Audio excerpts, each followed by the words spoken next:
انجیر کا پھل کیا ہوتا ہے اور سوکھا ہوا کیا ہوتا ہے؟ تازہ بھی انجیر ہے، سوکھا ہوا بھی انجیر ہے، لیکن تازے کھانے میں زیادہ فائدہ ہے، اس میں کوئی شبہ ہے؟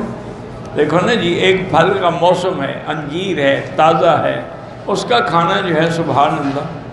تو بہرحال بہت بڑی بیماریوں کو شفا ہے، اللہ تبارک و تعالی نے اس کے اندر بڑی چیزیں رکھی ہیں اور اس کے لیے بڑے فوائد ہیں، بلکہ ایک تو روایت میں حضور نے فرمایا کہ کھایا کرو۔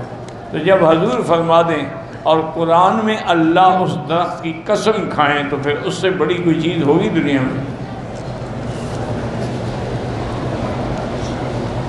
بعض حکماء یہ کہتے ہیں کہ انجیر کے 4-5 دانے لیں، ان کو دھو لیں، دھو کے ایک گلاس پانی میں ڈال کے اس کے اوپر ڈھکنا دے کے رکھ دیں، وہ ساری رات رکھا رہے، صبح جب اٹھیں نہار میں وہ پانی بھی پی لیں اور وہ انجیر کے دانے بھی کھا لیں۔ وہ کہتے ہیں اس طرح زیادہ مفید ہے۔ یہ یعنی حکیموں کی بات ہے، اللہ عالم۔ اسی طرح ایک حکیم تھے، وہ فرماتے تھے کہ انجیر لے کے اس کو اچھی طرح دھو کے اس کے ٹکڑے کر کے کسی شیشے کے جار میں ان کو ڈالیں اور اوپر زیتون کا تیل ڈال کے بھر کے رکھ دیں اور وہ ساری رات رکھا رہے، ناشتے کے وقت اسی سے 2-3 دانے کھا لیے تو اللہ کے قرآن کی دونوں باتیں پوری ہو جائیں گی، تین بھی اور زیتون بھی۔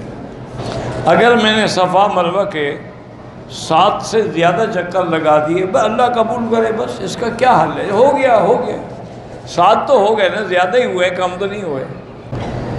والد نے اپنی زندگی میں بہنوں کو حصہ دے دیا، ایگریمنٹ لکھ لیا، ان کی وفات کے بعد بہنیں نہیں چاہتی دوبارہ حصہ چاہیے۔ مجھے نہیں سمجھ آئی کیوں، جب ان کو دے دیا پھر دوبارہ کیا مانا؟ تو وضاحت ہو نا بھئی، باپ نے زندگی میں دے دیا، لکھا بھی گیا، پھر اور کیا مانگتی ہیں وہ؟ کسی نے جمعہ کی 1 رکعت پڑھی، پورا جمعہ کا ثواب، خطبہ بھی نہیں سنا تب بھی جمعہ کا ثواب۔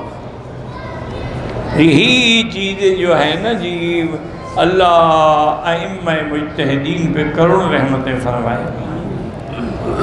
اب امام صاحب فرماتے ہیں کہ جیسے حدیث ہے نا کہ فاتحہ کے بغیر نماز نہیں، یہ حدیث ہے بالکل، انہوں نے فرمایا اسی طرح یہ حدیث بھی ہے کہ لا جمعۃ الا بالخطبۃ، جمعہ بھی خطبے کے بغیر نہیں ہوتا، یعنی خطبہ نہ ہو تو جمعہ۔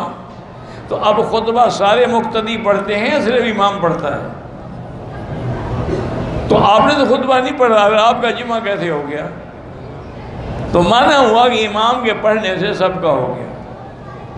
اسی طرح ایک آدمی بالکل رکوع میں آ کے ملا، اس نے خطبہ سنا ہی نہیں، تب بھی ہو گیا کیونکہ امام نے تو پڑھا ہے۔ وہ کہتے ہیں کہ جب امام کے پڑھنے سے سب کا خطبہ ہو گیا تو امام کے فاتحہ پڑھنے سے بھی سب کی فاتحہ ہو گئی۔